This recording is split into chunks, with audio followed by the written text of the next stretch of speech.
All right, hello everybody, and welcome to Nerd Jam. What is Nerd Hi. Jam, Matt? Nerd Jam is where we will talk about all things nerdy: comics, sci-fi, movies, wrestling might be considered nerdy, Woo! horror, you name it. We're gonna jam it all up and we're gonna discuss it. Sounds pretty good. Just the two of us doing this. My name is Jim. I have been reading comics since 2000, since the X-Men movies have hooked me into it. Actually, I'm a pro wrestling referee too, local Minnesota wrestling. And then Rob Zombie, he's my life, he's everything. Matt, who are you? My name is Matt Blissenbach, living here in Minnesota. Started liking comics because of the Transformers series put out by Marvel in the late 80s. Well, it was started in the mid 80s, but I started reading it in the late 80s. And I like that because you got stories about characters that you didn't normally get on the cartoon. And from there I got into Marvel, and then from there I got into DC and everything else. And love comics, toys, and movies, and sci-fi. You're such a nerd. Yes. I'm so happy you're here to help us with our jam. Exactly. Each episode or each podcast, I don't know how to. Each episode we're gonna talk about Podisode. We're gonna talk about several different themes. This episode, our three topics we're gonna go over are it's Halloween, so we better hit some Halloween memories from our childhood and whatnot, things we did that would be considered nerdy, of course. Otherwise, we wouldn't qualify. Right, as the true, yes. Were you gonna call us a philosopher? I don't know. I want to hear this philosopher of Halloween at the end of the episode. Yeah, I'm just affirming. Oh, okay. And then talk about the Twin Cities Film Festival, something that started October 19th and is going on until the 29th. I've seen some movies there on Friday. And then what we're going to finish this up with is a list. Everyone likes top 7 list, right? Right. Why 7? I don't know, but that's what we're going with. What are those? Lucky number 7. What's the list? Sinister 7, huh? The Sinister 7. What's the list going to be, Matt? We're going to talk about the top 7, the sloppy 7, Sinister Houses in cinema. We're going to, not just haunted houses, but houses of evil and horror, and some of them are haunted too. But they're sinister. But they are sinister. That is the main qualification. We have to have a check mark. Okay, you're evil, you're haunted, you're scary. I pooped my pants. Good, we're ready. But you weren't sinister, so we're leaving you off the list. You were a little too nice. You're a little too nice. You got me a bowl of ice cream. I wanted it, so you don't count. Yeah. Because we know a lot of houses make bowls of ice cream. It's like a Candyland thing. That's the best ice cream, is that house ice cream. A haunted house ice cream. Yeah. That's too nice to be sinister. Alrighty, let's talk about those Halloween memories, right? Sure. Would you like to go first, or should I? You go first. Okay. Well, one of my Halloween memories is me and a good friend of mine. We were probably, I'd say 6th grade, and we dressed up like burglars. We had, black clothes and masks and, the kind of stereotypical burglar look. And then we'd go up to people's houses and we would ring the door. And then they would say, "Oh, look at you! What are you supposed to be?" And we'd say, "We're burglars." And they'd say, "That's cute." And we'd say, "No, seriously, we're burglars. Burgers. We're burglars. Hand over your money." And some would laugh, and some would kind of get taken aback for a split second. And someone would reach for their shotguns. Yeah, exactly. It's Clint Eastwood. He's telling me to get off his yard. Oh no. Got a few Doberman bites. No, just kidding. Gobble. JK, but no, that was a lot of fun. So that was the year we were burglars. We did just to clarify, we did not actually burgle anything. I wanted to clarify that because I was gonna say, did anyone actually give you their candy out of fear, out of not joking fear, but their pants were peed and they're like, just take it and leave my family alone. And that was kind of right on that. Some people would say that was too old to be trick or treating, and so I think that's why we went with that approach. Was we got candy? That's the main thing. You know what? I bet you these days you can probably get away with that compared to dressing up like a clown. Right. Yeah. Nowadays, towns are making it illegal to buy clown outfits, so you're that's just weird to think of. But you're better off dressing up as a burglar than a happy poor clown. The poor clown community. Tired of the man trying to keep the clown down. I guess I can go over one of my memories. Basically, when I was a kid, I don't know, haunted houses were the bee's knees. I was kind of getting too old to go trick-or-treating. I'd help give kids candy at my place, but we'd make kids pay for that candy. Me and my friend Tyrone get together. We come up with Halloween decorations, and we come up with different contraptions for us to hide. my dad had this one guy who was a makeup artist, and cool. he would come by and he would kind of do us up, make us look scary and stuff like that. And so one of us would be like, "Oh, here's the candy. Have a nice Halloween." And as the folks are coming out, the other one would pop and go, "I'm dead," or something. Neat. Yeah, I but like that. it's more That's a good catchphrase too. Well, they jump, but I don't think they jump because the "I'm dead" and the silly voice is just more of the things we hate from horror movies. What are they called? Jump scares. Jump scares. Yeah. We were very good at the jump scares. Lame. No. It's jump scares are -5 out of 10 is your Halloween memory. Yeah. No, jump scares are cool, just not in movies. Kind of a makeshift casket we'd jump from. We'd dress up like a scarecrow, and we'd do the thing where we set a bag of candy in our lap, and we'd like, grab the candy, but I'm a person. And so yeah, that was one of our memories. Now, did you have anything else you wanted to share about yourself in the Halloween days? Talking about being too old to trick or treat. So that this one I was probably most definitely, I say with certainty, not really, that I was 16 years old and I had my driver's license and I had some kind of crazy makeup kit. I wish I knew what it was called, but it was basically like oatmeal with dye in it, and then you smeared it all over your face. Did you get this at the grocery store? Yeah, I actually at the drugstore. This is like a Lucy. Isn't this like a Lucy contraption? Yeah. She did that one of the episodes. Did she really? Yeah, the trick Ricky's like, I'm sick, and she would put oatmeal on her face. I swear that was a thing. Okay, continue. But anyway, this was like brand name, and it came with all these little plastic like skulls. It was almost more a toy than it was like a science kit, but also makeup that you could wear. But I was really into that, and then I was like, well, now I got to do something. So I brought my little brother and his friend, who were still young enough to go trick or treating, and I drove them around trick or treating around the neighborhood. And I had my basket of candy, but I kind of kept it hid behind my back, so sneakily. And then when at some houses they would look at the adults or whoever was handing out the candy would say, "Aren't you a little old to be trick-or-treating?" And I would say, "Oh yes, I'm just bringing my brother and his friend. I'm just keeping an eye on them and giving them a ride." And they'd say, "Oh, you're just a supervisor, you know." Exactly. Just a responsible big brother. And then other houses they would be like, "Here, sonny boy, have some candy." And I'd say, "Boy, howdy, thank you." And I'd whip my bucket out from behind my back, and I got lots. I didn't get as much candy as the younger two, but I still got candy. So that was my. Where did you go trick or treating for them to talk like this? Yeah, I think it was the. I say it that way because I think it was the I know that's a hootenanny. Yeah. It was the older people that seemed to be more willing to give me candy than the more middle-aged people. So to them, I must have still looked like a punk kid. But anyway, that was my way to go trick or treating, kind of halfway when I was too old. Well, what's your trick or treating fee? Or if I'm gonna take the little brother out, I might as well. You know, we all work for our ends. You know, if I'm gonna give these kids a candy, I gotta make them piss their pants. And if you're gonna take your little brother out, you better get some candy too. You know. Yeah, exactly. It makes sense. You're walking all night. You know, you gotta get something to pay for it. To drive them around. Gratitude that ain't enough. Pull up to the block and let them out, and then get out with them. And how about you? Do you have any more memories? Like I said, Rob Zombie is my life. I went to every one of his movies. Well, except 31, so I'm an a-hole for that. I went to the first. Coming soon. No, we missed it. Oh, it was like a Fathom. It was a Fathom showing. I think already. Past. Days of Future Past. Yeah. Zombie. But I've seen House of 1,000 Corpses first night it came out. I saw Devil's Rejects first night it came out. And was doing a Halloween remake, and I was kind of lazy for those other movies, so I'm like, I gotta step it up a notch. It's midnight showing, I gotta do something, so I dressed up like Michael Myers. At the end of the showing, I don't know, I thought it was just kind of people like look at me and go, "Oh, lame, he's trying too hard to be, dressed up for the movie." But this lady was coming out of the bathroom as the movie came out, and she looked like she's coming out of the bathroom. So the funny thing I was thinking, she sees me and goes, "Ah, ah, ah!" She almost faints on the floor. And I'm going, "Oh, please don't have this lady piss her pants again." Yeah. Because like she just got done peeing, so I was like, good thing she got that away, I guess. So if you had got her on the way into the bathroom, I would have been like, too late. Yeah. That was our first topic. We're going to move on to the Twin Cities Film Fest. Now, I haven't gone to this myself, but Jim here went to it, wants to discuss it a little bit. So looks like there's 8 films for the horror series. Tell me a little bit about this. Make sure I'm saying this right.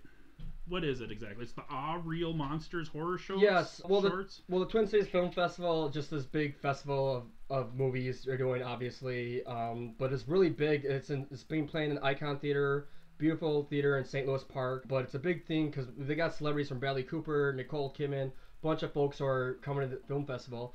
But the one I particularly went to, my cousin had tickets because the job he works for is a sponsor for it. The showing was 8 short horror movies. Films include No Touching, Scare, in all caps, Scarapy, Night at the Late Night, When Susurrus Stirs, and we decided that we both... When Susurrus Stirs, my apologies to the film's creator, Max Man, Hellevator, I Want You Inside Me, that's the name of the movie, that's not me being perverted. Yes. And, man, I didn't know we'd get there. Right, and Cured. I'll try to just give quick movie reviews because, you know, it's kind of unfair because since Matt didn't go. But this is a very cool showing because they brought up that every single one of these movies had some connection to Minnesota. Either it was filmed in Minnesota or they have actors from Minnesota, so it was pretty cool like that. So I'll just give quick mini reviews. One was called Scarapy. It's kind of like something you might have seen on YouTube premise. Basically, they would get like Freddy Krueger, Frankenstein, the Mummy. They would sit them all around in like a circle therapy, and they would discuss, you know, what was going wrong with their lives. So like a support group. No, yeah, exactly what it was. And Frankenstein's big gist was like, no one knows my name's not Frankenstein, it's Joseph. and so he was going through struggles like that. I thought that was very funny, very well done, and they even had the famous DJ from KDWB in it, Tony Fly. Oh, neat. But he was the Mummy though, so he didn't talk at all. And apparently the reason the filmmaker wanted to get Tony Fly in there was because I finally got him to shut up, and it's because they had the Mummy wrapping around his mouth. But all of it was very funny. They all hit the characters pretty well. So that was a pretty delightful film. What about I Want You Inside of Me? I Want You Inside Me. That was it was very tingly, and it sounds like a body horror movie. Kind of a body horror movie. It gives you nightmares as a male if you want to go on dates and hoping to get lucky the first night. It's hard not to talk about this without kind of spoiling it, but it's kind of similar to Skin. Yeah. With Scarlett Johansson. Have you ever heard of that one? Yes. Oh, that's not a good one. But basically, what she does is she's breaking her virginity, and she's finding out boys she sleeps with disappear. And that's because she's got a vagina monster. Okay, let's start with talking about. How about Cicerate? That sounds like something H.P. Lovecraft would come up actually, with. Yes. That was Matt. That was very astute of you to get just from the name, and that was by far my favorite horror. My favorite horror from the whole thing was when cirrhosis occurs. Cirrhosis. When cirrhosis occurs in the liver. No, when Cicerus stirs. Okay. No, this was delightful because the one thing I was getting a little upset. The movie's really good, but I was getting upset because they were horror themed, but they weren't actually horror movies. They're like Scarapy. They got the Frankenstein. They got Frankenstein, but it wasn't. It was silly. And this was like, it was very cringeworthy, very scary because this guy, his brain was being infected by cirrhosis, and it was telling him to do things. It was telling him to eat. It was telling him to be lazy, and he was just transforming into this deformative figure. Oh, cool! And it was the effects, the props were amazing. The guy did a stellar job with that. There was a puppet in there. I love puppets. Oh god, the puppet was great. It was so gooey and disgusting. Definitely A+ recommended if you were into disgusting props and horrors and effects like that. I would take a puppet over CGI any day of the week. Yeah, and that's one thing I want to say I was very happy about overall. There was one film, but there's probably more CG than I noticed, but there was only one film that CG was obvious, but a lot of films didn't abuse CG at all, so that was one thing I was happy overall about this whole showing. About Night at the Late Night. Night at the Late Night. That was a very, very relatable. If you go out drinking on Friday nights during game nights or whatever, basically they get this new guy. He's it's like, what's going on? What's the big hustle? It's like, oh, it's a game night here. This is gonna be bad. We're up until 5 a.m. in the morning. And apparently, what they did in the movie is they had the drunkards replace zombies. So they come to the pizza restaurant, go pizza, pizza, and they looked all obliterated because they're drunk as hell. And if I don't know, I went to the library in Minneapolis. I know exactly what it's like because I was one of those drunk people going pizza, pizza. So they're just trying to stop the drunkards and stuff like that. So it's a zombie movie, but it's kind of college relatable. Very, very, very funny, very fun. And Minneapolis has their annual zombie pub crawl every year. So they're gonna get a combination of the zombies and the bees, and the drunkards. Yeah. What about Max Man? Is that like Mad Max? I did not like Max Man at all. It was probably because it wasn't like Mad Max. No, This isn't. No, well, I thought it was a short to another short because I don't know. I wasn't happy about this. This basically it's this guy's in Washington. It wasn't really well filmed. I felt like, and then the guy he looks in the washing machine next to him. It's full of dildos. Oh. And then like the real dildos at first, I believe, and then they turn into CG dildos and they start rolling out, and you're like, that's weird. And then they turn the dildos and turn into King Kong, and that's the gist of it. Okay. And well, the thing is, I think the joke is at the end they pop up like a Japanese icon, and it's like, look, it's like Japanese. Get it? Japanese are silly, or oh sure, because Japanese are known for their weird. This is something only some weird pervert Japanese would come up. Yeah, with. And I was like, oh, this is. I didn't. That's the one. That's not me saying that. That's the big one I would give a thumbs down to. But and what about Elevator? That one seems pretty obvious. Kind of yes and no. I guess this is one I want to spoiler, but this is like kind of like Adult Swimish. It was an animated movie. Okay. And there's this nice intern guy. He's in this elevator with a bunch of weirdos, like weirdos as in creatures. They're like breaking dimensions. He thinks he's going to heaven. And it's very Archer-like animation and very Archer-like comedy. But they're going to heaven, but they're not going to heaven. It's a elevator. But I thought I think they're going to hell in an elevator.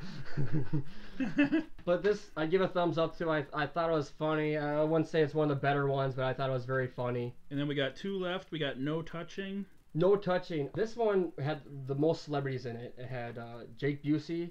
And it had Zoe Bell. And Zoe Bell, if you don't know who Zoe Bell is, she was Uma Thurman's stunt double in Kill Bill. Oh. And then she was in another Tarantino movie. I'm sure Zoe Bell's done more movies than this, but this is just what I know off the top of my head. The one with Kurt Russell as the driver. Death Proof. Death Proof. She was in Death Proof. She's one of the femme fatales that kicked Kurt Russell's ass at the end. Nice. Spoiler alerts all over the place. Spoiler alert. But the premise of this movie was they go in a haunted house and they can touch you, but you're not supposed to touch them. Oh, sure. Kind of like most real life haunted houses. Yes. Carnival. Zoe Bell and Friends says F that. And also like strip clubs. Just thought I'd throw that in there. They can touch you, but don't touch them. Right.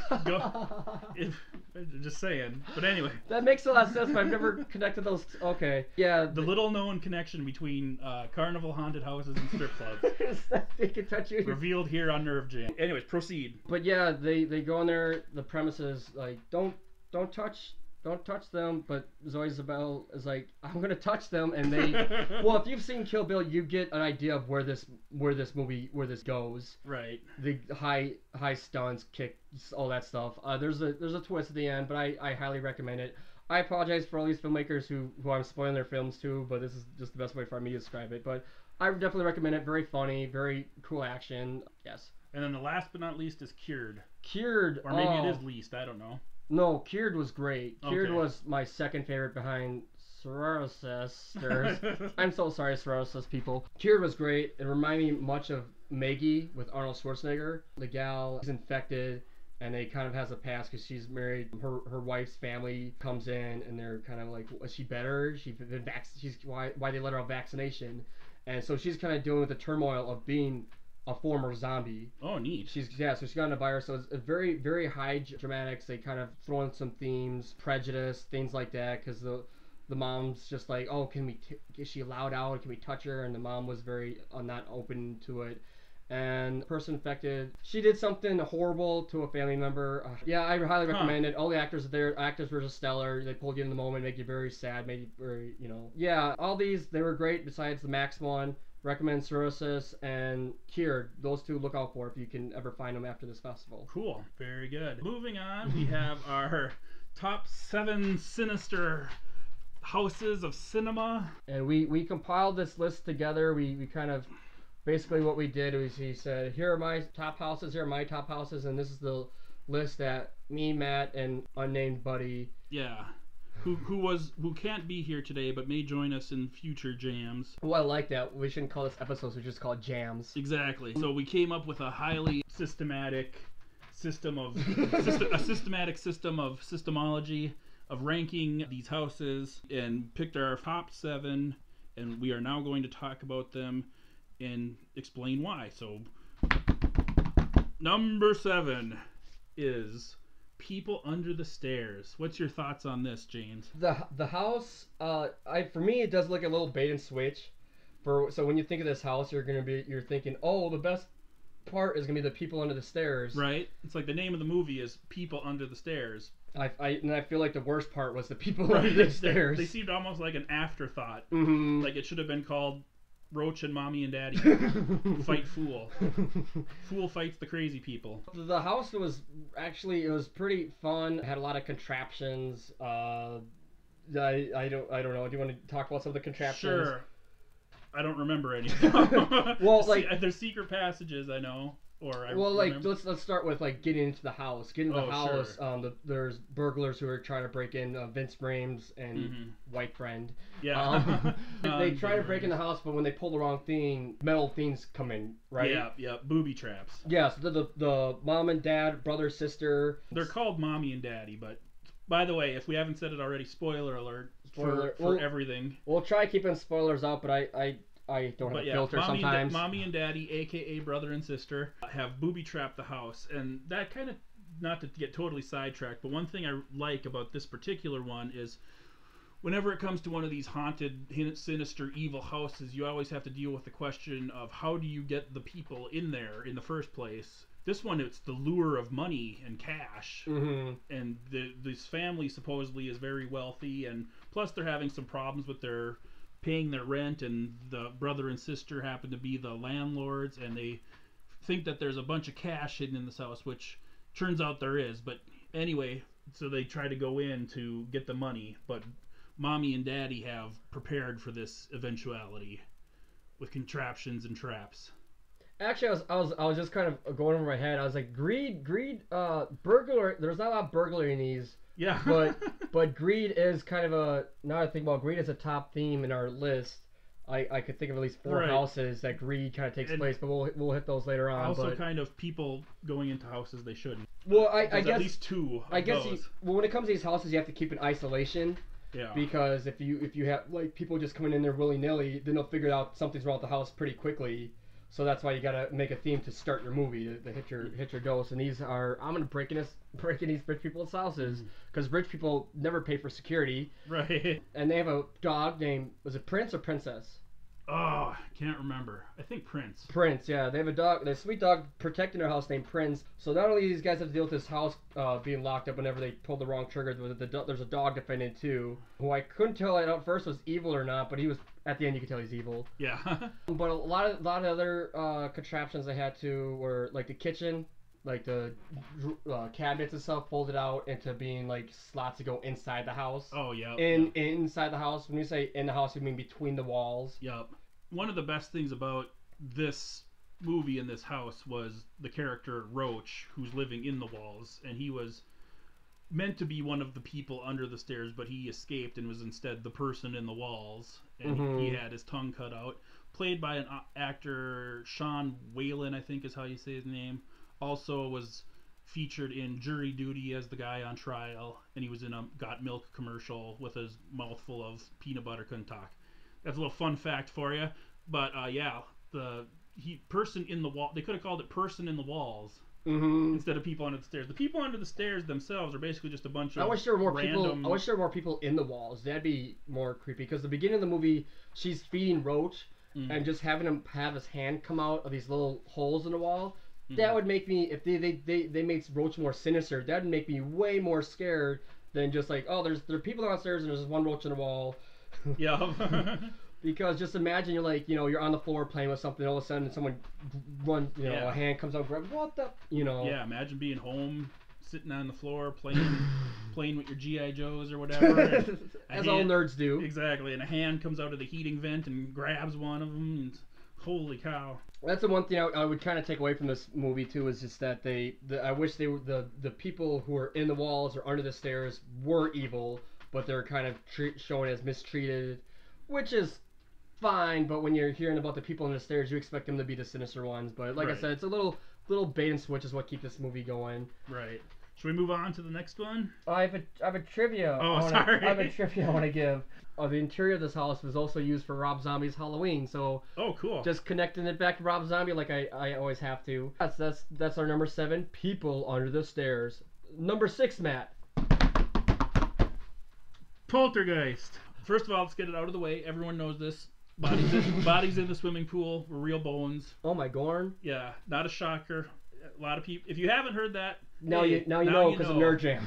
Now you know because of Nerd Jam. But the worst kept secret in the history of horror movie making is that they used actual in the famous swimming pool scene, which is one of my favorites, with the bodies coming out of the. I guess it's the unfinished swimming pool, the mud and the muck, and there's bones coming out of the swimming pool, and they used actual human remains because it was cheaper than getting plastic ones. Getting fake ones. And if there's one thing Hollywood's all about, it's saving money. So well, Poltergeist probably didn't do too well in the box office, I imagine. It's a Spielberg production, so no. It did really well. I you know what, that makes sense though. If you could get some cadavers, why not? I would imagine like skeletons. You think, oh, plastic, that's gotta be cheap, but getting plastic to look real, I think, would be the costly part. Yeah. This one, we talked about greed earlier. This one's another one where this happens because of greed, but not because of the family's greed. Right. It happens because of the boss's greed. Yeah. Coach is in this movie. Coach. Craig T. Nelson. It's Craig Nelson, right? Craig T. Nelson. Craig T. Nelson is in this, yes, and I'm gonna refer to him as Coach because he'll be for us Minnesotans. We like him as Coach. Yes, now and forevermore. Craig T. Nelson is Coach. You know, they had the whole premise is built on a burial ground, so there's a lot of paranormal activity. Which is kind of cliche now. It's kind of like, oh, it's built on Indian burial ground. You see it like on Simpsons and whatnot, but at the time, I think this was the first one. I could be totally wrong, but I think this is the first one that did that, which it's kind of a spooky concept. I mean, building a house on a graveyard is creepy, but building it on an Indian burial mound seems that much creepier because you know they're going to be pissed off at us. Because they're pissed off from what happened. As we know, treated very badly, horrible. Anyway, so that's why they're so pissed off. The fact is, like, it was like a trick too, because what the coach's boss did was he said, "Oh, I moved him," but he just moved the headstones. Right. He didn't move the actual bodies, so it's not just they just didn't say F it. There was trickery with this too. Right. Because it was cheaper just to move the headstones than to move the bodies. All about that greed. Kind of like it was cheaper to use real bodies than to get plastic bodies. There's a lot of stories associated with the curse of this movie and how many of the actors in real life died of weird circumstances, including the little girl, probably the most famous one. Caroline, come to the light, Caroline. Yes. And maybe that's why. Maybe it was the greed of using real bodies. Well, a lot of these were no name. Am I wrong? Like besides Coach, there are a lot of them. Coach, there was Jo Beth Williams was the mom. Okay. I can't remember the little girl's name, and I feel bad, but not bad enough to take 2 seconds to research it. There was that there was that nice little woman that was the medium or whatever. And I loved her. She was in the. I thought, because I just rewatched this movie as of last week, and I thought she was in the movie much more. She's in it like 10 minutes. Yeah. She comes in, goes, well, here's how you take care of your paranormal activity, and she gets it. She kind of gets it done, and then she's like, peace, bye, I did my job. But she, like, the fact that she was not your everyday character. She was short. She was just not your typical. She was not your typical Hollywood BA. Yeah. Yeah, high pitched, soft spoken kind of voice. And well, those memories stick to my head. Go to the light, Caroline. Yeah. Sorry about the bad impression, but yeah. Clown. A lot of people remember the clown in Poltergeist. Well, the one thing I want to point out, some more trivia, is Steven Spielberg pointed out that his top 2 fears were, I guess, living trees and clowns. So he made sure to put these in his in this movie. So, you know, here's what I'm scared of. Be scared of it too, jerks. And now everyone loves trees because of freaking Lord of the Rings and their ends. But yeah, and living trees are going to come up again later. All right, and so Poltergeist house, a creepy house built on Indian burial ground, haunted, possessed, gateway to another dimension. Not clown. Well, there is a clown. Shockwig ghost, crazy looking guy comes out of the TV. You probably couldn't make a movie about oh no, you can. They just made a Poltergeist remake last year. Remake it, and I have not seen it. I'm not going to. Me either. We can do a whole nerd jam about remakes and why they shouldn't be made. But anyway, moving on. This is my fake drum roll. Oh wait, not yet. I have more things to say about Poltergeist, Matt. Oh, sorry. One thing that kind of really stands out to me very well about Poltergeist is they really do a great job of hooking on kids' fears. Oh yeah. One thing you often hear about, like the stereotype about kids being scared at night, is like, check my closet, there's a monster in there. Tunnel to another dimension is in their closet. Right. Carol Ann literally gets yanked into that closet, into another dimension. So that's like, I like that connection to children's fear. Yeah. And all of it is happening in the kids' room. I'm not sure if they were trying to speak to the fact that the kids had the most fear in the whole house, so that's why the paranormal activity was taking advantage of those kids. But right. What did you think of the giant head that popped out? I love it. I'm giant demon head. Yeah.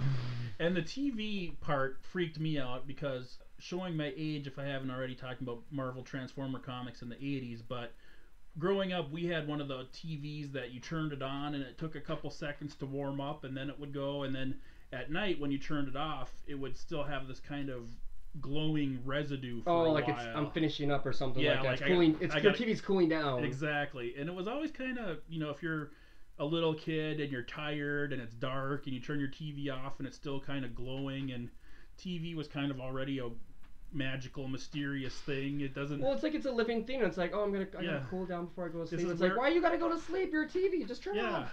And Ernie and Bert are in there. Anyway, so TV kind of a freaky. Then just another thing I want to hit. This is more speaking about scary movies in general. But I really like this chair stack scene. Where the wife's in the kitchen and she's doing things and she's like, did you move those chairs out, Carol Ann? No, she did it. What? Okay, that's your little miserable sure. And then she turns back and the chairs are just stacked. Yeah. And one thing I thought was great is that they didn't feel the need. Well, this is a need that might have grown later on, but they didn't feel the need to go loud music. Are you scared? It's a jump scare, Right. Yeah. Exactly. You're just creeped out just by naturally how these chairs they're just stacked. It's just weird. Why? They let us audience figure this out for ourselves that it's scary. They don't have to tell us it's scary. There's no noise. You're scared now. Nowadays they would throw a chair at the camera and blow a foghorn at the same time. Right. That's like the horror foghorn. Is that what folks call it these days? Yeah. I guess I should have talked about this earlier when you were talking about the people in the Deadpool, but the Deadpool. The Deadpool. Oh. Hey, we like Deadpool. That's a whole different nerd jam topic. But like to me that was like whack-a-mole.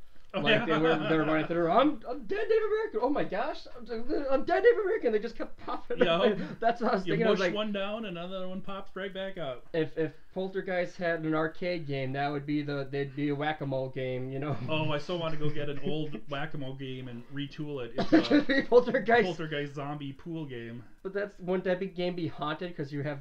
Well, I guess they wouldn't be dead, but they'd be fake dead. Right. All right. Well, I think that's enough about. Well, I guess is there any reason why it's lower on the list? I guess my reason would just be that it's not to me. It wasn't exactly about the house. The house itself, in and of itself, wasn't that sinister. Other than it was sort of the gateway, or I don't know, habitat, what you want to call it, of the ghosts and evil and monsters that are there. But the house itself wasn't necessarily creepy or spooky or whatever. Yeah, well, the activity that was going on wasn't really inclusive to the house. Like this could have happened anywhere, either stake dragging. This kind of seemed more like an infestation, which is what they portrayed as, which is fine. But I think that just kind of takes out the sinisterism of the house. You could have taken it and put it in a school. You could have taken it and put it anywhere. An RV. So the fact that I could separate is why I have it lower in the house somewhat. Yeah. But this is nitpicking because all these houses are such great themes. Right. So, number 5. You're so good at it. Thank you. Number 5 is Texas Chainsaw Massacre. And I believe we're speaking of the original. Yes, the 1976. Approximately. Yes. But probably arguably the best horror movie ever made. Yeah, for me, I think this is a 10 out of 10 horror not horror movie, but just movie in general. I think everything about this is perfect. But this house is great in just its simplicity. It didn't need extravagism. It didn't need ridiculous contraptions. It looked very lived in. It looked like a house that could be real. Like you could actually, the problem with the people on the stairs is like whenever they went to a different part, I could say, oh, this is a studio, this is a stage, this isn't a house. But with Texas Chainsaw Massacre, I think I could just go to Texas and find his house, and these people exist. I was gonna say it looked very southern, and then I remembered that it is Texas Chainsaw Massacre, and so then I shouldn't have said that, but now I did. But yes, it looks like a southern house. We talked about people under the stairs, or during people under the stairs. Why do people go into these houses? And Texas Chainsaw Massacre, these idiots just kind of go in. They let themselves in. It's kind of, it's not exactly greed because they needed gasoline. Right. But gasoline. They needed the gasoline. Is that how they pronounce it? Yeah, no, that's how they pronounce it in Mad Max. I'm stuck on Mad Max still. Okay, that's okay. We go, well, as long as you're not being mediocre about it. These dirty hippies, these poor unfortunate people who tried to pick up a friendly, helpful hitchhiker, and then they run out of... Yeah. What did he help them in? He was trying to help them with head cheese, and that they should try it because I don't delicious. think they had enough pictures of their trip, too. He wanted to give them a little memorabilia, exactly, and they didn't appreciate that. Yeah, exactly. He was telling them about his family and how they make head cheese very good, and when they didn't want to see, he said, "Oh, you're in a real big hurry." Might have been Bobcat Goldthwait. No, it wasn't. But anyway, so they run out of gas. They decide to go into the house to get gas because why wouldn't you? Well, unluckily, this house was next to Franklin and his sister's Sally's house. Yeah. It was right next to it. So unluckily, they lived right next to the massacre house. I don't. It's kind of hard to tell. It seems like they had to do a hike to find it, so I can't tell if it's like 100 yards away or 500 yards away. Yeah, but they definitely get the feel that there's some woods or forest in there, in between there. It's not like next door, like, oh, let's pop over. No, because the first idiot that goes in the house, he goes, "Where's the swimming hole?" And there's some time before he finds a swimming hole, and by the swimming hole is the massacre house. Yeah. So I guess there's some distance, so it's not like they're doing their thing on the open. But the Sally and Franklin's house is abandoned. It's broken down. It's nothing. Yep. So why would they expect anyone to be nearby? Yeah. Love the sliding door. Oh yeah, so basically let's just get to like they're idiots. They go in the house. They go, ooh, sexy skull wall. This is that's what I would say, Matt. I would say that wall is so metal. I better check it out. Yeah. And then poor Leatherface. If you're looking at this as a very cynical point of view, dude's just trying to protect his house. Yeah, he's like, respect my property. My property. Yeah, you're making him sound like Clint Eastwood now. Yeah. Get off my lawn. And I'll just make the point. He's just this giant baby. He's like, what is these new faces I see? And he cracks with a hammer. He's like Baby Huey, except extremely dangerous and a lot bigger. Yeah.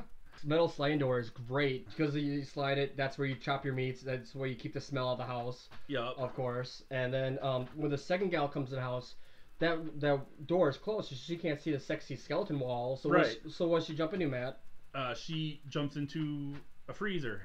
No, that's not. There's a room of feathers. Oh, that's right. It almost looks heavenly if you had the right tint to the room. Chemicals. The right acid you're dropping. Yeah. But there's feathers all over the place, and there's only one chicken, so you're like, where there's all these feathers? They probably cooked them for chicken or something like that. And then the great thing about these feathers is they're covering up human skeleton. So that's why, folks are like, well, why doesn't she just run? But she's like, skeleton? Human skeleton? Yeah. Chicken?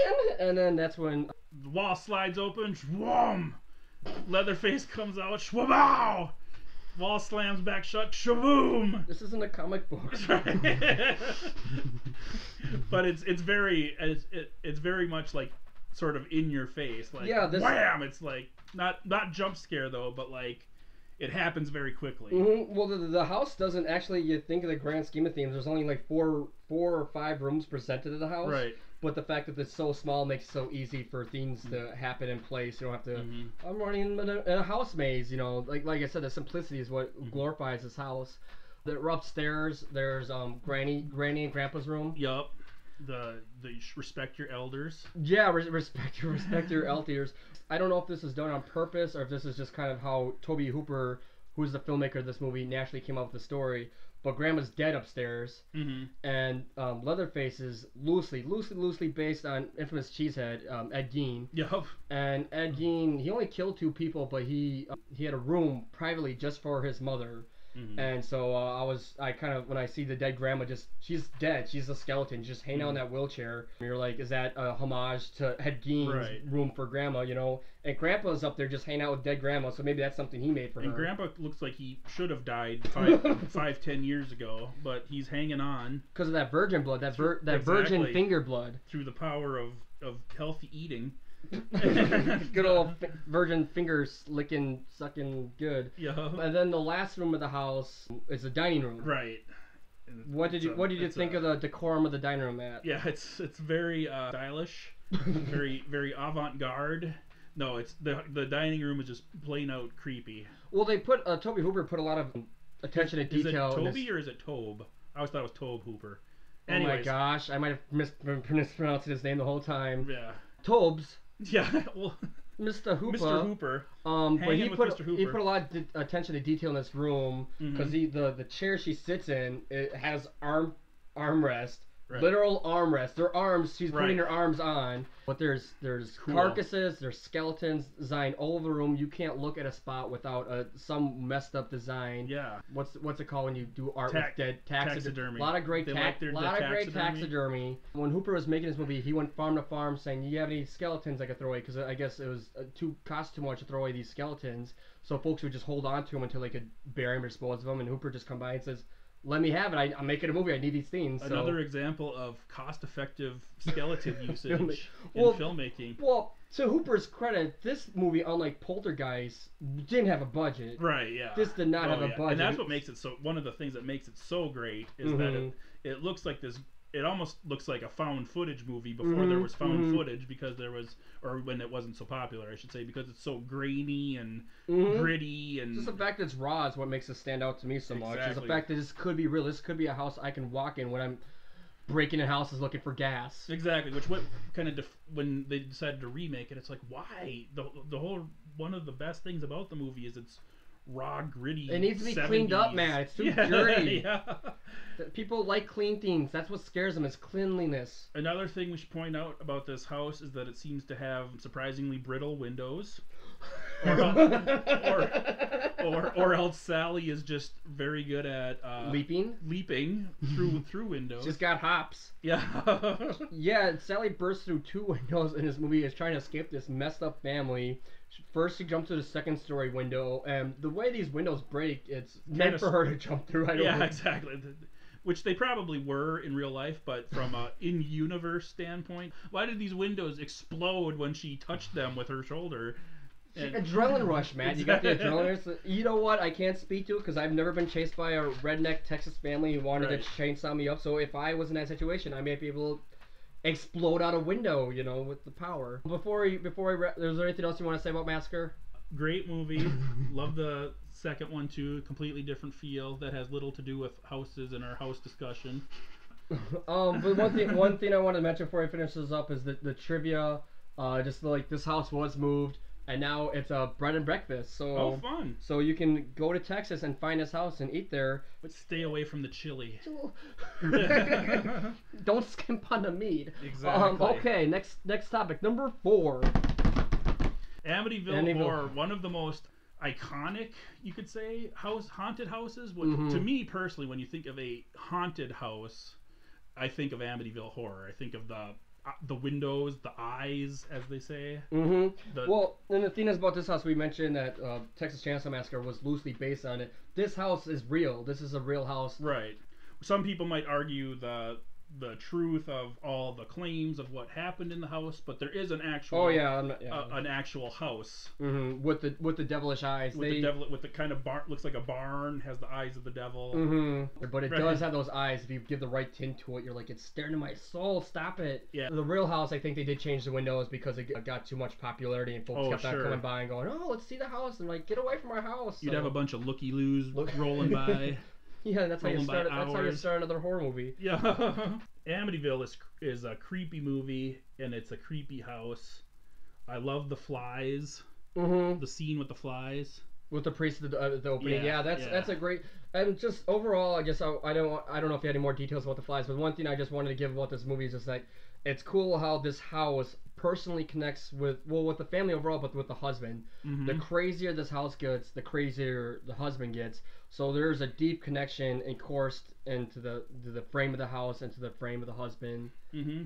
So I just like how those two are sincerely connected. The flies, the temperature, the environment of the house is just, this house has to exist for this nightmare to exist. We've talked before we were recording. We talked a little bit about how this paranormal stuff that happens in this one seems more believable than some movies. Mm-hmm, like mm-hmm. It's paranormal and weird and creepy, but it's also stuff that seems more realistic in a way. Like I can actually imagine having a room full of flies. Mm-hmm. Yeah, and I don't mean to attack our other movies on our list, but the Poltergeist. The thing is, I was thinking about throughout the whole movie is like, you have so much evidence. Go to the cops. Get this recorded right now. And because the little paranormal activity crew they got with them was like, oh, we finally got something. It's like, you got so much. Yeah, exactly. Kids are dancing in this room. You have so much. And and this movie is like, you can't. There were flies in our... Yeah. Like, the cops are like, well... They'd be like, take out your garbage. Take out your garbage then, okay. That's how cops talk in Amityville town? In Amityville, yeah. That was the Amityville Police Department. Take out your garbage, you moron. Yeah, and you can't complain, oh, my house is getting too cold. I put a lot of wood in the furnace. Like, well, you probably got a hole in the window, well, you should get that Owens Corning fiberglass insulation. Yeah, don't get better windows than they had at that Texas house. Yeah. He wakes up every day at 3:15, but that's something the house does wake him up, but he, that's not something you complain to the police about. Police, right. I wake up at 3:15. Well, set your alarm better. I don't know. Don't drink so much water before bed. One of the great things is Devil is actually renting a room in the basement of the house. Yeah. The dog is, like, they're hinting to it the whole movie. The dog's scratching. He's scratching at that door. He wants to know what's up in there. And I don't know how this gal ties in or why she has powers, but a friend of theirs, girlfriend, is like, yeah, there's something crazy in that room. And he's like, yeah, there's right. And they break it in. They find the Devil's renting in there. I say Devil's renting, I'm making it extreme. It's just a red bricked room. Right. There's nothing to say officially. On record that the Devil is renting down there. Say, how much were they charging him for rent? They probably a lot. He's causing a lot of trouble. I don't think the Devil's getting his direct deposit back after this little. I think he would have the means to pay for a nice room from all those souls. Well, maybe he's spent all his money on souls. Who knows? It's hard to know. But yeah, that creepy red room seems to be sort of like the nucleus. The nucleus. The one thing, they didn't really do anything to that red room. I don't. Did they do anything I'm gonna start you on fire. Oh no! Oh, maybe not. Okay. I don't know where my brain's at. I was trying to put the movie together in my head, saying they did anything in the red room. I remember at the end of the movie he had to go back to the dock. People who are listening to this will be like, "You idiots! Don't you remember when they did such and such in the?" And we'll just have to take that. Comment at this timestamp to why we're wrong. Yeah. And we'll happily reply next jam. Exactly. Or angrily reply. I don't know. I have a temper. Invite 10 friends to listen to the podcast to show how wrong we are. Subscribe and share about why we're wrong. Yeah. Last thing, the bleeding of the house at the end. They're trying to escape and the stairs are bleeding. That was just great, just because it's different from The Shining. The Shining has this great scene where the flood of blood's coming in. And we kind of pick points about how the positive is that it's so realistic. Mm-hmm. And the walls weren't pouring blood, but they're seeping blood. They're seeping it. And the fact the family was kind of slipping from it, they were naturally just slipping and stuff. It was like, keep running. I thought that was great. Just the reason naturalism is so important to horror movies is you want to give us the chance to have an imagination about... Exactly. I think not to get all philosophical here in the middle of our nerd get deep, jam, man. But, get deep in that jam. The worst horrors come from our own imaginations. Mm-hmm. I think some of the scariest movies I've seen are the ones that are a little bit more vague, that are a little bit more, things aren't spelled out for you, and that's why I like David Lynch so much, is because it's like, well, what the hell's going on here? And then your mind almost always makes it worse than it actually is, and so I think that's why having that realism, and I think that's why practical effects work better than CGI too, is just because on some part of your brain you can tell that's an actual... It separates it from you, and you can't see yourself in that situation anymore because you're like, that's a computer, not something I could ever bump into. Yeah. I'd rather see red corn syrup on the walls than computer-generated blood. Number 3. Go for it. The Pit and the Pendulum. Pit and the Pendulum, originally written by Edgar Allan Poe. Apparently Edgar Allan Poe shoves things in his houses. He puts cats in them. He puts bodies on the floorboards. Puts hearts in the he bricks people up in his basement. They should go check Edgar Allan Poe's house for body parts and people, because a lot of his stories involve hiding people or parts of people or animals in the walls and in the floors and in the house. We better report to the police of his hometown. Do you think the statute of limitations is up on? I don't think they. I want to say we might be late on the ball with that one. Right. I think people are like, "There's something a little up with this guy." You know that Edgar Allan Poe guy? I think something's just a little bit off about him. I'm kind of surprised he wasn't burned for being a witch. Right. This house is a little bit more complicated than those other. Well, the movie makes it more complicated than those other stories. And technically, it's a castle, but let's not split hairs here. I will not split hairs. Castles are a man's house is his castle. There. Thank you, Matt. Tied it up. That's our loophole. Yeah. Is that catchphrase? This is a great house just because the main character, Vincent Price, he has dissociative identity disorder. Thank you. That's the correct psychology term these days. Yes. Multiple personality disorder. Now it's dissociative identity disorder. I just want to say did. But because I couldn't think of the word, it's did. He has did, and folks who listen are like, I did not. What? They'd be like, what'd he do? But the great thing is, one personality doesn't know the mystery, doesn't know what's happening, and the other personality knows about hidden passages in the walls. Yeah. To how he can go to different spots and murder folks. Then he knows about the pit in the basement that isn't revealed until near the end. Near the end, yes.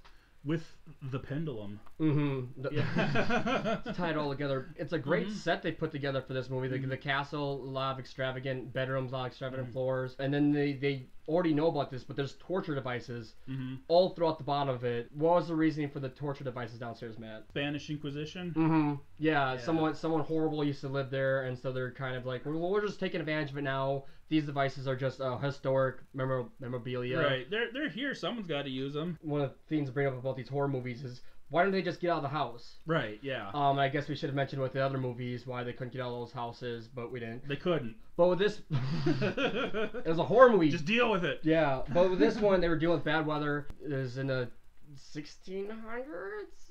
Approximately, but the thing is, they didn't have vehicles. It was hard travels, and they were dealing with really, really bad storms during this time. So it kind of worked in Vincent Price's favor. You didn't just hop into your Dodge Charger and I'm just go the whole castle. Right. But the fact that these torture devices were in the basement kind of because Vincent Price played such a sweet character. He was so nice. He missed his sister. Yep. When I first watched it, I didn't have no idea he could possibly do the things the other personality could do. So the torture devices just seemed like decoration. They didn't seem like anything that had any sinister possibilities. Yeah, you wouldn't imagine him to actually be the kind of person to use them, his character. But little did you know he had his whole Tyler Durden persona going on. And excellent performance by Vincent Price. But he just put extra theatrics into his performance that makes it iconic as always when it comes to someone like Vincent Price. I'm going to go out on a limb and say something that might not be a very popular opinion, but Vincent Price is an excellent actor.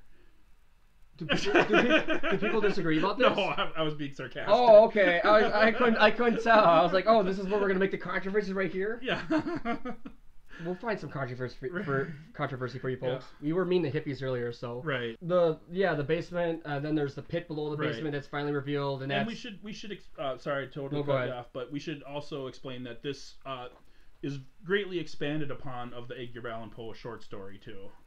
Yeah, that's why I want to kind of keep referring to the movie, right? Because the movie adds some more, and I that's why I'm trying to talk more about the castle than about the movie, because I feel the movie does drag a little bit at times. But the house is just, the design of the house is great. It's very sinister. That's why there's so much that can happen in this house, between the secret passages, between the torture devices, between the pit and the pendulum in the basement. That's simple, but it's great. In the basement, it's just this giant pendulum that swings back and forth, and that's all it is.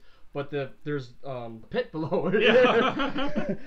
There's a pit below it, so it's like you're either take the pendulum, you escape the pendulum, you fall in the pit. Why am I even in this area in the first place? It's just madness. And the one thing, did you have anything else? Because I was gonna. No, go for it. I have a thing to kind of wrap it up. The one thing that lingers in my brain after this movie finishes is he locks up who's he lock up in Iron Maiden? Do you recall? The lady. He recalls the Martha. Why'd you say that name? Why'd you say Martha? He locks up the lady in Iron Maiden at the end because she's not too nice herself. No. But they zoom out from her eyes and they don't know she's in there. Right. They go on their happy way. They're like, oh boy, everything's better. La la la la la la. So the one thing that cements this house in my mind is that forever that lady's gonna be locked in that Iron Maiden, part of that house forever. You're right. Like 100 years later, after these folks get out, they're gonna come back and go, "Oh my gosh, this lady exists in this house, and we just left her there." How long has she been there? Although, in fairness, she probably will be dead after a couple weeks of dehydration. But well, she's got the spikes too, and I think it's gonna be a little less than that. That's true, but they did leave her there, and they forgot all about her. The eyes are great. I don't know. They didn't forget about her. No, they thought she was dead. Yeah, they thought she was dead. I'm not dead. Well, if that get on my Iron Maiden, you beat. They're like, all's well that ends well. She had her comeuppance, but you can't help but feel sorry for her because those eyes in that Maiden, because that's all that's revealed is her eyes, and you just go, oh snap, they thought they won, but they still have her in there. And excellent. Number 2, Evil Dead, probably the smallest house on the list, but size, Texas. Nope. Evil right. Dead's smaller. I think Evil Dead is like a 2-room cabin. Well, if you count the basement, I think there's some other rooms, but right. I didn't count. You might be right. If you go into Evil Dead 2, I think there's like a utility shed as well. But extension. Yeah. Couple things that we've already touched upon: living trees, and granted this is outside of the house. For some reason I couldn't connect with this. Yeah, the living tree is a big part of this movie. Yeah, and they're kind of nasty living trees. Big a-holes, yeah. Little cabin in the woods. Ash and his buddies in Evil Dead 1 decide to go have a fun weekend retreat. In the cabin, they find the Necromonicon, which was created by H.P. Lovecraft, fun fact. And they find a tape recorder of a professor, correct me if I'm wrong on any of this. No, you're right so far. That was reading the Necromonicon. When they play the tape recorder, because the guy's reading the Necromonicon, it's the same as if they read it, so that causes the Evil Dead to rise, the force of the evil inside the house, woods, cabin, what have you. They become trapped there, and they start turning into deadites. It's horrible. It's funny the way the things are put together, but it's just horrible how these people's lives fall apart on this little trip. Yep. And this is kind of hurts, but it doesn't because I have a reason for it. But my point about Poltergeist, I don't think the house works well because it's just a little infestation. I'm being very nitpicky when I say that, but with Evil Cabin, you could also say that's the case. But this movie, I don't think, could exist without this cabin. Right. You can't take this infestation and put it elsewhere. The trees are part of it.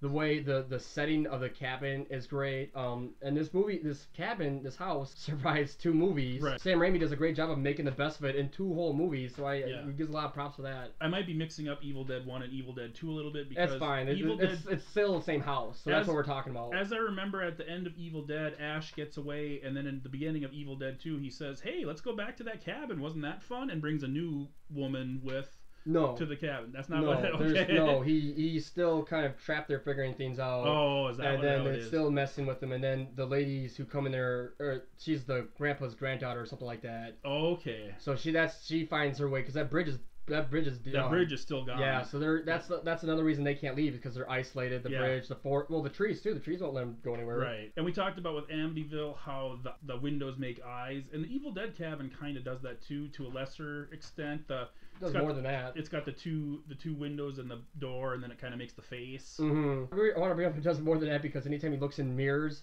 mess with him all the time. He goes, "I'm going to touch this mirror." It's water? What? Or an evil Ash comes out and tries to choke him out in one scene. This house, nothing is safe. It's like an acid drop because basically I could see like a stupid plot twist going, oh, Ash just took some acid and killed his friends, and that's the whole. Yeah, that's the twist ending. That's the twist the whole time. Yeah. The house was just. It seems like it was just this crappy set, but that's kind of the glory of this movie. Right. Is you see the whole cabin shake anytime they show an outside view of it. Yeah. So that's a fun thing they could do with the stage. Is like, oh, we're shaking it up, you know. So it's so cool how they it's crappy. But it's glorious because it's crappy. It's because there's nothing. You can't be like, okay, all done, let's leave. You can't. It's everything's destroyed and wrecked. Yep. There's a nice little hatch trapdoor that leads to the basement. Always have some good folks down there. Creates some of the best moments of both movies. On the first one, his girlfriend, either his girlfriend or his friend's girlfriend's in there, but there's a lady in the hatch. Yeah. And let me out of there. And, yeah. And even one of the ladies, like, there's a great scene where, what's wrong with their eyes? Something's wrong with their eyes, and she's just, because that's all you can see in the hatch. It can only open so far, so you only see her eyes. So that's pretty messed up. That you can only see enough to just give you the sickness of the eyes. Right. I guess it leaves a little more to imagination, but at the same time, you can't give more because then they'll get out. Mm-hmm. And who's down there in the second one, Matt? In the second one, you have my favorite line of, "I'll swallow your soul. I'll swallow your soul," and then he sticks the shotgun in her mouth to swallow this. Classic. Good old grandma's down there. Yup. Makes grandma eat some lead. They do a great thing because of the basement door trap. You can shut it, open it. Oh, it's sweet grandma. Shut it, open it. It's evil grandma. Yup. There's even one where sweet grandma's going, "Hush, little baby, don't you?" Oh yeah. And I hate when they do that in movies. That's a compliment. Right. Because it hits me right in the soul, going, "Oh, guys, it's grandma. You can't do that. You can't. You leave grandma alone. Just let her stay in the basement, okay? Just don't let her out. That's all." But obviously, it's not grandma anymore. But the way they play games with Ash and friends is so sick and so great. And this is another thing where it kind of seems cliche now. The cabin in the woods. In fact, there's even a movie, Cabin in the Woods, but.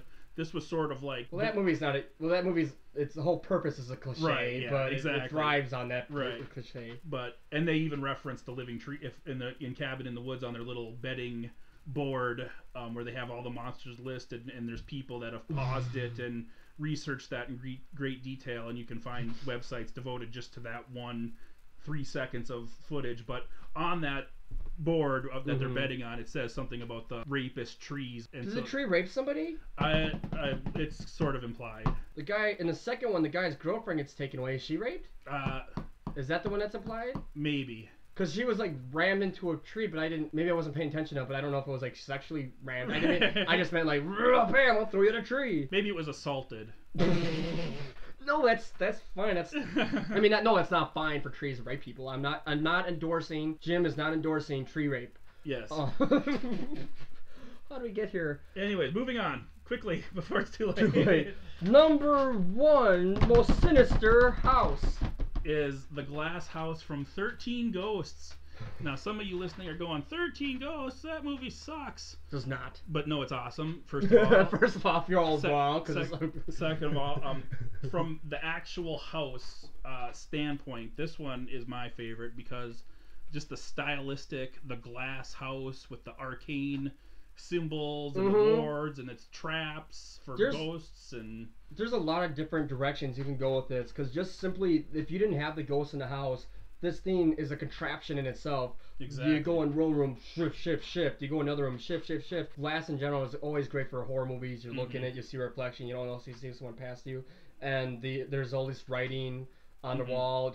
You have to know what the sigils, whatever you want to call them, sigils, the arcane symbols for entrapment of ghosts and protective wards and runes and other such language. And then there's the paranormal part that stands out with this house too, because not only does this house have ghosts, but it has like the 13 I guess the 12. Yeah, the 12. The 12 worst ghosts you could possibly have. Prior, sort of at the introduction of this movie, the ghost hunting duo of Scooby-Doo, Shaggy, Matthew Illard and his friends. I like him. Yeah. They go. And he did a good job as Shaggy too. The Scooby-Doo movies are horrible, but he's Shaggy. Whatever. That's a role he was born to play. But anyway, they traveled the world and found such nasty ghosts as the Juggernaut and the Jackal, and those are the only two I can remember right now. But yeah, like 12 of the worst ghosts in the world. And then they brought them all to this house. And why did they do it, James? Because it was for a sacrificial ceremony of sorts. Basically, Monk. Craig T. Nelson is Coach. Tony Shalhoub is Monk. Let's just get that out there. So, little key for you listeners. Right. So Tony Shalhoub, a.k.a. Monk, was brought to the house to be the 13th ghost, the one that was sacrificed out of love for his family or whatever. And then this was going to create some sort of contraption, sacrifice, ritual niner mechanism that would make the house into a fortune-telling / you can view the past, you can view the future. Is that what it was? Yeah, it's going to be great. It's going to be fantastic. You're talking like Donald Trump. Exactly. It's going to be great. Everyone's going to love it. It's going to be huge. This house is going to be huge for seeing the future. But this house, because they're all stuck in the basement, and you can only see the ghost if you had the glasses. Yeah. Just great touch with that. And very well done scenes where someone with the they switch back and forth between someone with the glasses fighting the ghost and they can see it, and someone else doesn't have the glasses and is watching, seeing the body fly around and shake around. And yeah, you go to one and it looks super silly, and you go to the other one, it's like, oh my god, I'm gonna die. So it's really drastic like that. And the one scene always stands out to me is the bathroom scene. Oh yeah. Where the guy's like, I'm just gonna take a bath, in this glass house, which is like, yeah. I mean, the house looks great. Everything, the fixtures look great, but at the same time, it's like, bath in the glass house. What can you do? Right. Hopefully, the steam covers up. I guess that's the idea. But she's taken there, and the chick who was like herself, so she cut herself. I guess is that why she died? She's got gargantuan bagungas. And I don't know. Part of that is the technical term. Yes, that's what nerds refer to boobs as. Gargantuan bazungas. I don't know. We'll do an episode about that maybe. Stay tuned. But yeah, that scene was very freaky because she's like, the ghost is taking a bath. It's her house. She's taking a bath. She's like, whatever. I'm live here now. I'm taking a bath. And but the daughter, she doesn't know. She's not necessarily in danger or anything like that. But just the visuals of just her being with a ghost who's already taken her bath is kind of if you were there, you'd piss your pants. Right. So I guess it's a good thing she was in a bathroom for that part. And you touched on taking a bath in a glass house, WTF. But I like how there's the line that sort of even references this. Matthew Illard makes the comment of, how do you lose your entire family in a glass house? Yeah. And so they kind of even acknowledge, like, okay, there's some goofy things going on here. Well, there's layers of glass. Right. So it's like you put 2 windows in front. Okay, I can see it. You put 3 windows, you can see it. 10 windows, like, oh, they're having problems now. Yeah. And they had like I said, they had the transcriptions too. So folks are like, oh, that's really cool art. That's really nice art. And it's like they didn't know what it means. So they're kind of looking. And when they first go to the house, they're kind of looking through it like it's a museum. And it's like, no, it has a purpose. Watch out, guys. And we were talking about greed before. How does greed tie into the 13 Ghosts house? Well, are you referring to like one of the ghosts, or the reason they get into the house, or, I was thinking of the trickery of why they're I don't know. There's lots of layers. I was thinking particularly of the lawyer who decided he was going to go help himself to some. Well, the lawyer decided he was going to, what was it, like cash or gold? I can't remember now if it was like. Oh, lawsuit. There's a lawsuit because in the beginning of the movie when they were going after Juggernaut, Juggernaut kills one of the folks, and he's like, well, I'm going to get some lawsuit money for these a-holes, and so he's kind of going after them. I don't know how he's able, because I guess the guy who set that up is connected to the house. So I don't know how that's how the lawyer puts that together. But anyway, he goes down to the basement or something to find he's going to profit financially from it. Cut right to the chase, he gets sliced in half by the sliding glass. Oh, and it's glorious too. That's what makes it so great about this glass house. Exactly. I somehow the security breach, something happens. It's trying to be containment, and as so often happens in these movies, when you try to contain something, it's also in sci-fi. You have sliding doors and airlocks and things, and someone gets stuck halfway in between it. But literally, he gets stuck halfway in between a door, so and it's made of glass, so you can see everything. So they used to have at the good old science museum here's what the inside of the body looks like. And they had that in this movie too, because they used. It's funny because that exhibit at the science museum came out around the same time as this movie, and everyone was like making that connection, like, hey, this is like 13 Ghosts. 13 Ghosts is an educational movie. This house is teaching things about what the body looks like on the inside. Tony Shalhoub survived, and that's what made him obsessive compulsive. And so this movie's actually a prequel to Monk. Little known fact. Little FYI for you folks that don't know it. Well, Matt, is there anything else you'd like to say about 13 Ghosts? I think that about does it. Well, I want to thank everyone for listening to Nerd Jam. This is our first episode, so hopefully we get a handful of more than a handful of listeners. Hopefully we'll hit our stride and get rid of some of the bugs and the hiccups. And if you like the bugs and the hiccups, then we're going to keep them and have even more of them. And like the bugs and subscribe and share the bugs. Exactly. We might be having some special guests from time to time. We might not. Who knows? Mm-hmm. But stay tuned for hopefully there'll be more jamming. Well, yeah, like Matt said, in the future we'll try doing some current events. We'll try opening with that from now on, or what we did today, and then we'll cover some things we might not have covered this time. Maybe wrestling. Maybe. No, you go ahead. Maybe comic books. Maybe we'll talk about DC Rebirth or Marvel Now the second Now. Ooh. What's it called now? Marvel Now. They already did Marvel Now, but that's what they're doing again after all new, all different. Marvel Nower. Marvel even now. Are you starting a rap? Is that what's happening here? And then, well, we're big Gotham fans too, so maybe we should do a review of one of their episodes or how the show's going or something like that. how it's breaking away from everything that's Batman continuity. Mainstream Batman. And Jim Gordon is now a bounty hunter. All right, well, we shouldn't jump into that. Thank you for listening. Have a nice morning. Bye. Bye.